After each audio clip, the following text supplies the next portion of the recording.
নেককে ভুলিয়ে না রাখে। আল্লাহ রাব্বুল আলামিন বলেন, সম্পদ, সন্তান, সন্তানতি, অর্থ, করি, ক্ষমতা, এটা যেন আমি আল্লাহর স্মরণ থেকে, আমি আল্লাহ রাব্বুল আলামিন জিকির থেকে তোমাদেরকে যেন গাফেল না করে, তোমাদেরকে যেন ফিরায় না রাখে। আমি আল্লাহকে স্মরণ করতে হবে, আমি আল্লাহকে কি করতে হবে? জিকির করতে হবে।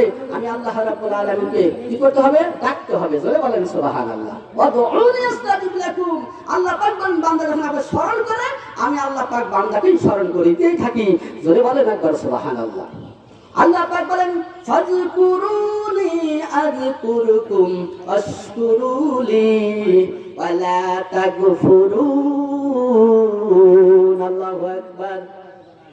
কোন সূরা? সূরা বাকারা। আল্লাহ পাক বলেছেন, আমাকে স্মরণ করো। ফাযকুরুনি, আমাকে স্মরণ করো। ফাযকুরুনি আযকুরুকুম, আমি তোমাদের স্মরণ করতেই থাকবো। জোরে বলেন সুবহানাল্লাহ। আর ফাযকুরুনি আযকুরুকুম ওয়াশকুরুলি, খবরদার আমার নাফরমানি করো না।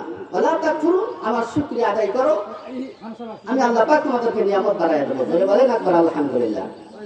তাহলে আমরা শুকরিয়া আদায় করলে নিয়ামত বাড়ায় দিবেন কে? আল্লাহ, না?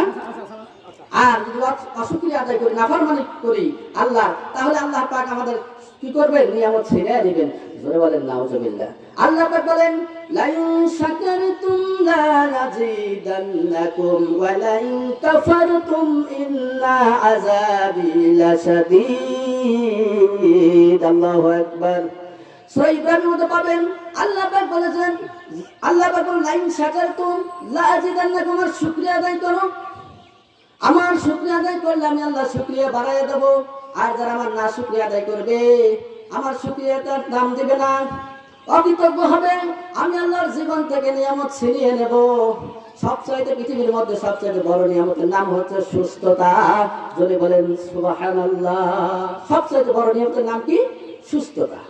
সুস্থতা যদি না থাকলে আপনি আল্লাহ বিল্লাহ করতে পারবেন না, নাকি? কোনো কিছু ভালো লাগবে কি? ভালো লাগবে না, কোনো কিছু মন বসবে না। এই জন্য সবচাইতে বড় নিয়ামতের মধ্যে হচ্ছে, সবচাইতে সুস্থতা হচ্ছে বড় নিয়ামত। জোরে বলেন সুবহানাল্লাহ। 2 নাম্বার নিয়ামতের মধ্যে হচ্ছে আপনার নেককার স্ত্রী। জোরে বলেন সুবহানাল্লাহ। এটা হচ্ছে নিয়ামতের মধ্যে পড়ে। 3 নাম্বার হচ্ছে, 3 নাম্বার পর্যায়ে হচ্ছে ছেলে সন্তান, অর্থকরী সম্পদ। এটা একটা ছোট্ট একটা নিয়ামত। জোরে বলেন সুবহানাল্লাহ। এই ছোট্ট নিয়ামত নিয়ে আজকে আমরা কি করেছি? আনন্দে আত্মহারা হয়ে আছি, না? আনন্দে আমরা আল্লাহকে ভুলে আসি। আল্লাহ রাব্বুল আলামিন বলেন, যারা আমার শুকরিয়া আদায় করবে, শুকরিয়া নিয়ে বাড়াই দেবো, নিয়ামত বাড়াই দেবো।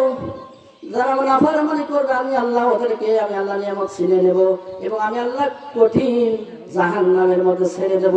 জোরে বলেন না।